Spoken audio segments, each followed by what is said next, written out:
మనందరికీ తండ్రియు, మన రక్షకుడును, మన ప్రియ ప్రభువగు యేసుక్రీస్తు శుభనామమున మీ అందరికి కూడా ఉదయకాలం ప్రత్యేకమైన వందనాలు తెలియజేసుకొంచున్నానండి. మరి మీరందరూ కూడా బాగున్నారా? బాగున్నారు అననంటే ఏంటంటే బలముగా ఉన్నారా? నిలబడి ఉన్నారా? అన్నట్టే కదండీ! అవునా? మరి అడుగుతూ ఉంటాం ఒకరినొకరము ప్రశ్నించుకుంటూ ఉంటాము. మరి ఇక్కడ అమెరికాలో మరి నేను వచ్చిన కొత్తల్లో అంటే ఇప్పుడు చాలా సంవత్సరాలయిందనుకోండి 2005లో. ఆ వచ్చిన కొత్తల్లో మరి ఎవరైనా కనపడుతూ వర్క్ ప్రదేశంలో కానీ, మరి ఎక్కడైనా ఉన్న చోట గానీ, ఎవరన్నా ఆ రోడ్డు మీద వెళుతూ పోతూ ఉంటే గూడా బాగున్నారా? అనని అంటూ ఉంటారనమాట. బాగున్నారా? అని అంటూ ఉంటే, అయ్యో! తెలియని వాళ్ళు బాగున్నారా అనటం ఏంటబ్బా!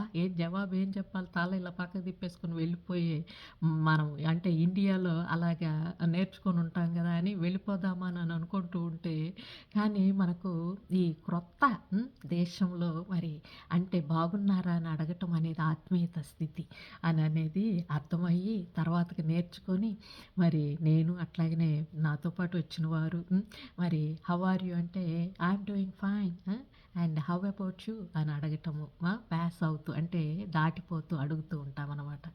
అది ఎంతటి ఆత్మీయతను అంటే ఒకరినొకరం పలకరించుకోవటంలో ఎంత ఆత్మీయత అండి, అవునా అండి? మరి మీరందరూ కూడా బాగున్నారా? మరి అట్లాగనే మరి దేవుని కృపను మరి బట్టి మరి బలముగా ఉన్నారా? లేదా ఈ లోకములో ఉన్న ఆ ఆలోచనలను బట్టి గానీ, శరీరపు ఆలోచనలను బట్టి గానీ బలముగా ఉన్నారా? అనేది కూడా మరి మనము మరి ప్రశ్నించుకుంటూ ఉండాలి. ఎందుకంటే లోకపు ఆలోచనలు బలం అనుకుంటూ ఉంటాము.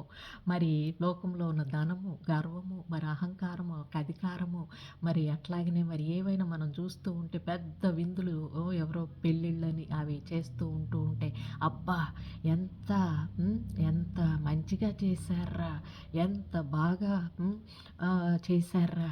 అది అని అనుకుంటూ దాంట్లో ఎంత బలము అన్నట్టుగా అనుకుంటూ ఉంటాం. అవునా అండి? కానీ మరి అందులో బలము అనేదేముందండి? దేవుడు లోకాన్ని కదిపివేస్తూ ఉన్నప్పుడు వరదలొస్తూ ఉంటే బలం అంతా పోతూ ఉంది. లోక బలం. అట్లాగనే మరి మరి అగ్ని లాస్ ఏంజల్స్‌లో మరి అగ్ని అనేది ఆ పర్వతాల మీద పుట్టి పెద్ద మిలియనర్సు అట్లాగనే మరి బిలియనర్సు మరి వాళ్ళు పెట్టుకున్న ఆశలన్నీ అనే ఆ పెద్ద బిల్డింగ్‌లన్నీ గూడా కాసేపట్లో తగిలపడిపోతే వాళ్ళు ఆశ్చర్యంగా అలాగ చూస్తూ ఉండిపోయారంట.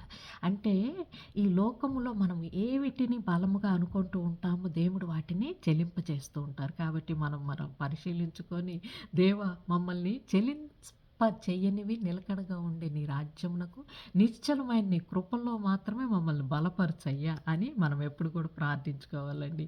మరి అట్లాగనే మరి ఈ శరీర బలం అనుకుంటూ ఉంటాం. ఎన్నోసార్లు మంచిగా ఏదన్నా తింటేనే మంచిగా శరీరం బలంగా ఉంటుంది.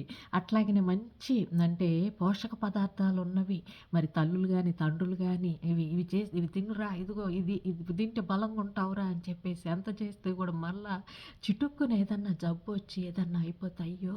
నేను ఇంత ఘనంగా వీడికి ఇంతగా చక్కగా మంచి ఆహారం పెడుతూ ఉంటే వీడేంటి ఇట్లా సిక్ అయ్యాడు, ఇలా అయ్యిందేంటి అని అనుకుంటూ ఉంటే మరలా అదొక ప్రశ్నే. ఎందుకంటే మన శరీర బలం అనేది కూడా అది మరి దేవుడు చెలింపజేస్తూ ఒక్కొక్కసారి మనల్ని నువ్వు తిందాము అని అనుకోని ఆ తిన్న దాంట్లో బలం అనుకునేవన్నిటిని కూడా నేను నిర్వీర్యం చేసి ఇదిగో నీకు ఒకసారి మరల కూడా ఒక టెస్ట్ పరిశోధిస్తే ఏమవుతావు అని అనుకున్నప్పుడు అప్పుడు మనం ప్రశ్నించుకోవాలన్నమాట. ఎందుకంటే దేవా ఇవేమి కాదు గానీ నీ కృప నాయనా ప్రభువా, నీ కృప తండ్రి ప్రభువా మాకు బలం నాయనా ప్రభువా.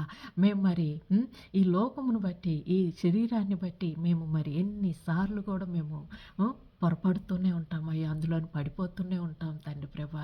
నీ కృపనే బలముగా, నీవే మాకు ఎత్తైన కోటగా, నీవే నాయనా ప్రభా మాకు బలము అని మరి మేము బాగుండటము అనంటే దేవుడి కృప మాకు వెంట ఉన్నది కాబట్టి అని మరి మనము బలంగా అనుకుంటుంటాం. ఒక్కొక్కసారి నిరాశ్రయులను చూడండి, పేదవారిని చూడండి, వారు ఆ లేని స్థితిలో కూడా బలముగా ఉంటారు. ఏంటంటే ఒక విశ్వాసం అన్నమాట.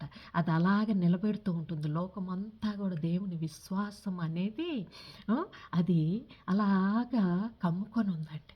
దేవుని విశ్వాసం కమ్ముకొని ఉంది కాబట్టే మరి ఆ పేదవారు గానీ, ఆ లేనివారు గానీ, ఆ యుద్ధంలో ఉన్న ఆ చిన్న చిన్న పిల్లల్ని చూస్తూ ఉంటే వారు ఇంకా గూడా ఎలా ఉన్నారు? ఎలా నిలిచున్నారనేది మనం ఆలోచించుకుంటూ ఉంటే మనల్ని ఏది కాపాడుతూ ఉంది? మన హ్మ్. మనము ఏది మనల్ని బాగుగా, బలంగా ఉంచుతుందని అనుకుంటే అవేమీ కాదు గదండీ! దేవుడి కృపనే అండి. దేవుని కృపనే మనము బలముగా భావించాలి. అదే మనకు తోడుగా ఉండాలి అని చెప్పేసి మనము మరి దేవుడిని ఆశ్రయిస్తూ ఉంటాము.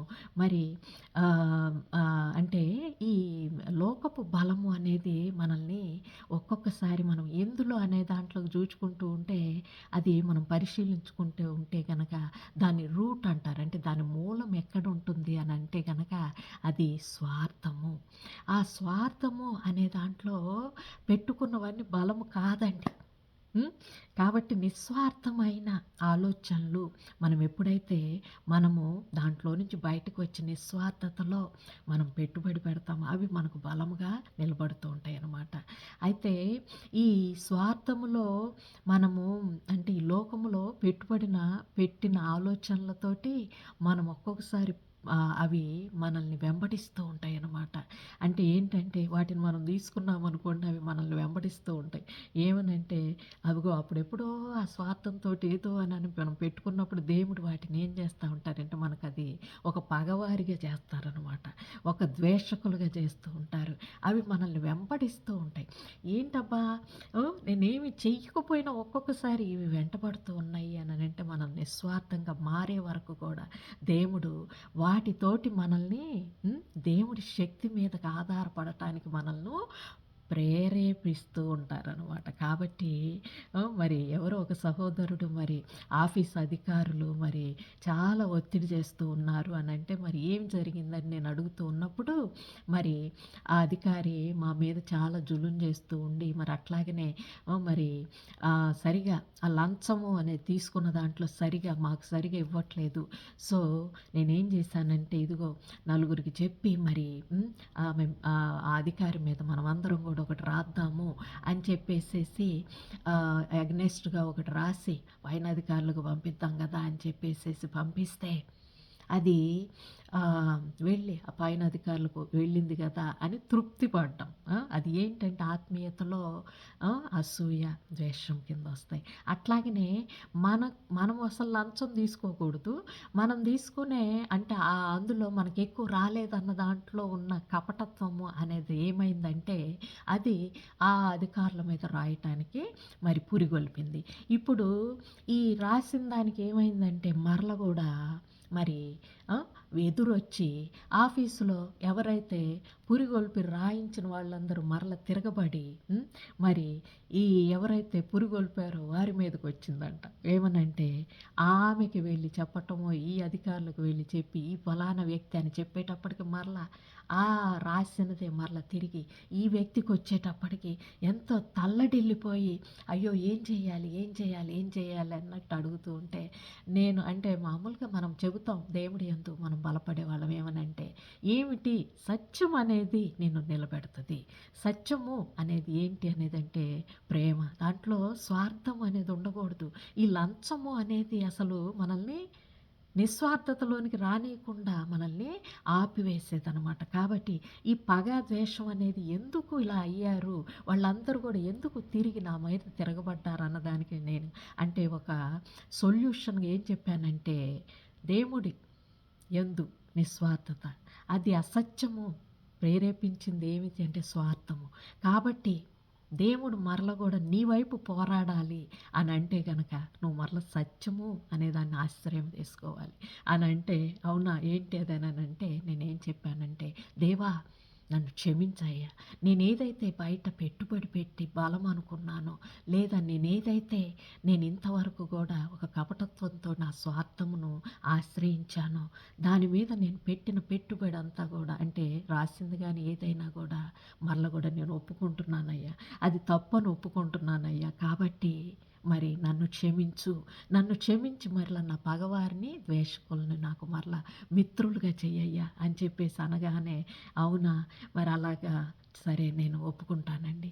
నేను ఇలాగండి అని అన్నాక మరి నేను మరల కూడా అడిగాను. ఏమైందనంటే మరలా నాకు వారు మంచిగా రెస్పాండ్ అయ్యారండి. మంచిగా రెస్పాన్స్ వచ్చిందండి అని అనేది వింటే అంటే దేవుడు చూడండి మనకు ఎలాంటి ఆయన బలము అంటే ఏంటి ఆయన బలము అనేది సత్యమునందు మరల కూడా మనము లోకములో ఉన్నది కానీ శరీరపరంగా వచ్చే ఆలోచనలు కానీ మరి ఈ శరీరపరమైన ఆలోచనలు మనల్ని ఎప్పుడైతే స్వార్థంలోనికి నెడతాయో అక్కడ మరల కూడా వాటిని మరల కూడా దేవుడు చెదరగొడుతూ ఉంటారు. దుర్మార్గము, దుష్టత్వము, అహంకారము, గర్వము వీటన్నిటిలోనికి వెళ్ళిపోతూ ఉంటాము. వాటిని దాచుకోవటానికి ఒక్కొక్కసారి మరల కూడా హత్యలు, ఆ పోట్లాటలు, ఈ మత్సరాల్లోనికి వెళ్ళిపోతూ ఉంటాము. అవి మనల్ని కృంగతీసేవి, మన ఆత్మను మన బలమును కృంగదీసేవి, పడగొట్టేవి అవుతాయి. కాబట్టి దేవుడు మన బలము, ఆయనను కీర్తించుతాము అని అంటే ఆయన ఆశ్రయిస్తాము. మరలా వాటన్నిటిని కూడా ఎప్పుడైతే ఆ సత్యమునందు ఆశ్రయించినప్పుడు వాటిని చెదరగొట్టి వేసి మరలా వాటినే మనకు మరల మిత్రులుగా చేస్తారంటే అవే వచ్చి మరలా మనకు మరి అంగీకార యోగ్యంగా అంటే ఒక సత్యమునందు అంత బలం ఉందంట, అంత బలం ఉంటుందన్నమాట. కాబట్టి మన దేవుడు మనకు ఎత్తైన కోటగా ఆశ్రయముగా ఉన్నాడు. కృపగలిగిన దేవుడు అంటే ఏంటంటే మనం చేసిన దాన్ని బట్టి కాదు కానీ ఆయన కృపను బట్టి మనకు తోడుగా ఉండే దేవుడు. కాబట్టి ఆయన బలమును మనము నిత్యము కీర్తించుకుంటూ ఉదయమున లేచిన దగ్గర నుంచి ఆయన బలమును వెతుకుతూ ఈ నాయన నీ బలము నా వెంట రాని, లోక బలమును కానీ లోకపులోని స్వార్థాన్ని అహంకారాన్ని కాదు కానీ అయ్యా శరీరాన్ని కానీ శరీరపు అహంకారమును కానీ శరీరపు ఆలోచనలను కానీ బలముగా కాకుండా నీ బలమునే నాయన నేను కీర్తించే విధముగా అంటే నేను ఆలోచించే విధముగా నీ మీదనే నేను నిలబడే విధముగా నిన్నే నేను ఆశ్రయముగా చేసుకునే విధముగా నాకు తోడు రాయ్యా అంటే నీ సత్యమును నాకు తోడుగా ఉంచయ్యా అని చెప్పేసి నిస్వార్థమైన దేవుని ప్రేమను మనం కోరుకొనుచు. ఎందుకంటే దేవుడి యొక్క ఆయన కుమారుడి నిస్వార్థత మనల్ని కాపాడింది అనేది మనకు తెలిసిన వారము మరీ జాగ్రత్తగా ఉండాలి. కాబట్టి లోకపు బలమును కానీ శరీర బలమును కానీ మరి మనల్ని మన ఆత్మీయతను చెదరగొట్టే మన బలాన్ని క్రీస్తు బలమును చెదరగొట్టే ప్రేమను చెదరగొట్టే ఏ బలమును మనం ఆశ్రయించకుండా యెహోవా బలమునే మనం ఆశ్రయించి ఆయన్నే మనము మరి నిత్యము కూడా కీర్తించుకునే విధముగా ఆయన మనకు తోడుగా మరి నిత్యము ఉండునుగాక. యెహోవా యెహోవా నా బలమా యథార్థమైనది నీ మార్గం పరిపూర్ణమైనది నీ మార్గం కదండి. ఎందుకంటే ఆయన మార్గము పరిపూర్ణమైనది యథార్థమైనది. దానిలో బలమును వెతుకుతూ మరి ఆయనని ఆశ్రయించుతూ ఆయనని కీర్తించుచూ ఉండే జీవితములుగా మనల్ని మరి ప్రభు ఆశీర్వదించునుగాక. మరి మరలా ఇచ్చే కృపా సమయంలో మీ ముందుకు వస్తానని అంతవరకు ప్రేమతో సెలవు తీసుకొంచు మీ రచిత.